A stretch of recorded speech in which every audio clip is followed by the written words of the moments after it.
వచ్చే లోక్సభ ఎన్నికల్లో మెజార్టీ సీట్లు సాధించడమే లక్ష్యంగా యాత్రలుంటాయన్నారు బీజేపీ రాష్ట్ర అధ్యక్షుడు కిషన్ రెడ్డి. భాగ్యలక్ష్మి ఆలయం ఉన్న హైదరాబాద్ స్థానాన్ని కూడా కైవసం చేసుకునే విధంగా ముందుకెళ్తామన్నారు. అభ్యుదయ భావాలున్న ముస్లిం సమాజం కూడా మోడీకి మద్దతిస్తున్నారన్నారు కిషన్ రెడ్డి.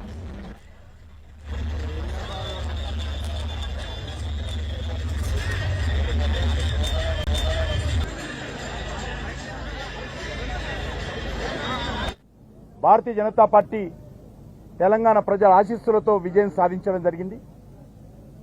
ఈసారి మెజార్టీ సీట్లు లక్ష్యంగా పెట్టుకొని మేము పూర్తి స్థాయిలో ఎన్నికల ప్రచారంలో దిగబోతా ఉన్నాం.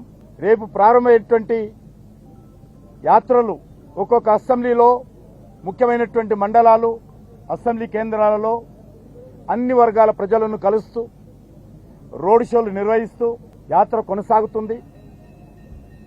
2వ తేదీ చివరగా అన్ని అసెంబ్లీలు పర్యటించే విధంగా కార్యాచరణ ప్రణాళిక రూపొందించుకున్నాం.